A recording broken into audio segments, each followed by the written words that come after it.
Todo mundo concorda que Super Mario World é um clássico, certo? Zelda Majora's Mask também é um clássico, né? O primeiro jogo do Resident Evil é um clássico, né? E The Last of Us é um clássico? Ó, aí eu tô zaralhando já, né? Aí eu zaralhei um pouquinho, né? Mas pra você, o que é que faz um jogo se tornar clássico? O que é que ele precisa ter pra que ele receba esse título, essa honra de ser chamado de clássico?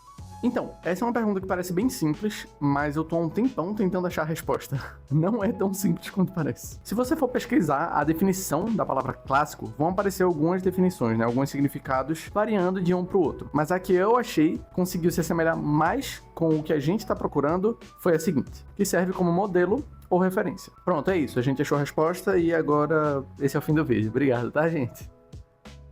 Não, é brincadeira. Mas não tanta brincadeira assim. Eu sinto que essa definição, essa descrição da palavra clássico pode realmente representar o que é que a gente tá procurando em um jogo. Realmente, ele vai servir de referência ou como modelo para muitas coisas, inclusive para jogos futuros. Porém, tem alguns pontos a serem debatidos nesse meio tempo. Essa questão de servir como modelo ou referência é uma questão muito ampla e nem sempre é tudo que a gente precisa para que um jogo seja denominado como clássico. Perguntei ao GPT e a algumas pessoas nas minhas redes sociais o que é que seria considerado um jogo clássico, o que é que ele precisaria ter ou ser para ser considerado um jogo clássico. Algumas das respostas que eu recebi mencionavam muito o fator replay, ou seja, você pode rejogar o jogo sem enjoar, sem perder a graça, mantendo a diversão no mesmo nível que a primeira vez que você estava jogando. E essa resposta ela é um pouco debatível, porque esse fator replay depende muito do emocional do jogador. Pode ser um jogo que a pessoa goste muito, ou seja, um jogo que você é muito apegado, você sempre gosta de estar jogando. É diferente de um roguelike, por exemplo. Um roguelike exige o fator replay, você precisa rejogar ele muitas e muitas vezes para poder zerar ou masterizar o jogo. Ou seja, essa questão do fator replay ela é um pouquinho debatível,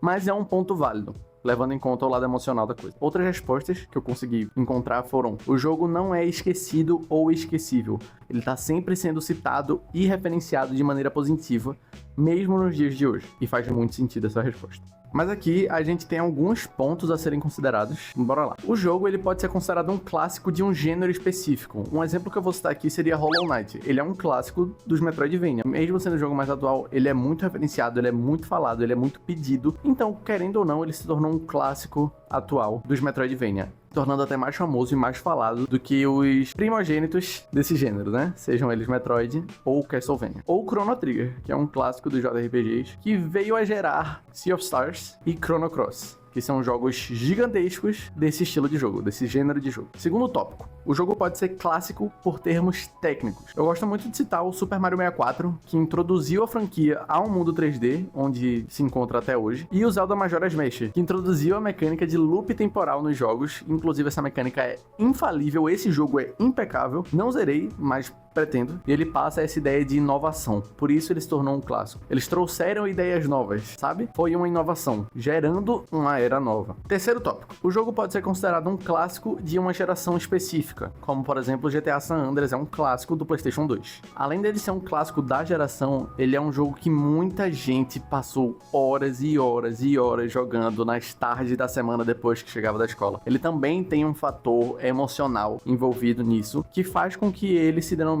um clássico. Afinal, GTA San Andreas todo mundo conhece. Quarto ponto que a gente vai debater aqui. O jogo ele pode ter se tornado um clássico depois de velho. A gente tem aqui exemplos como Ico e Psychonauts, que não foram muito sucedidos na época de lançamento, mas ao passar dos anos, eles foram tendo seu reconhecimento elevado e geraram até sequências, como Shadow of the Colossus, que também não vendeu bem, mas hoje em dia todo mundo ama. E o Psychonauts 2, que só veio lançar devido ao reconhecimento tardio do Psychonauts 1. Você se tornar clássico ao longo do tempo também é um fator comum e debatível. Ok, mas onde eu quero chegar com isso tudo, com esses tópicos que eu tô abordando? Eu quero citar aqui, além de todos esses fatores que eu citei aqui, o fator que mais importa para um jogo se tornar clássico é o fator emocional.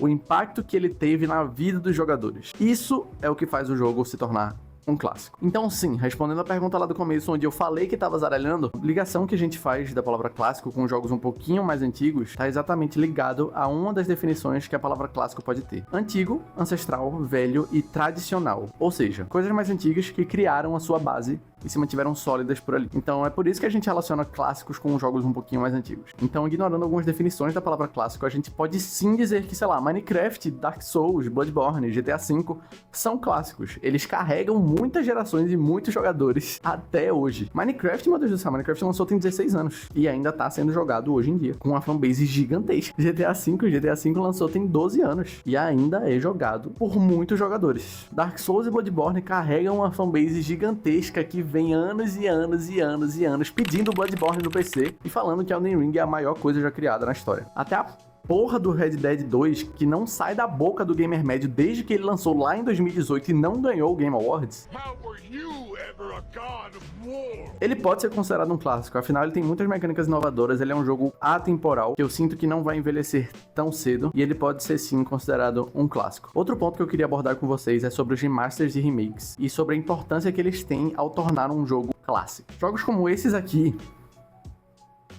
Esse aqui não, esse aqui a gente ignora. Mas esse tipo de jogo, ele, além do fator monetário para a empresa, obviamente, porque vende bastante, eles atualizam o jogo, eles atualizam o título do jogo, trazendo as mecânicas antigas para os dias atuais e renovando elas, fazendo com que o jogo demore mais ainda a envelhecer. Além disso, ele traz uma fanbase nova de jogadores que não conheciam ou não tinham jogado os títulos originais, e alguns podem até atualizar a história e aprofundar um pouquinho mais do que na época original, como é o caso do Final Fantasy VII Remake. E eu poderia falar mais sobre a importância dos remasters e remakes, mas eu acho que isso dá um vídeo à parte, então eu vou deixar esse tópico um pouquinho mais de lado, voltando para o que a gente estava falando hoje. E eu acho que com esse pequeno debate a gente consegue comprovar, né, decretar que um clássico é basicamente um jogo que se firmou na história, seja ele bom, ruim, médio, mas um jogo que se firmou na sua história, ele se torna um clássico para você. E é isso que importa. E é isso, esse é o vídeo de hoje, espero que vocês tenham gostado. Esse roteiro, ele é um pouquinho mais envolvido do que os últimos vídeos, e eu pretendo estar sempre nessa evolução.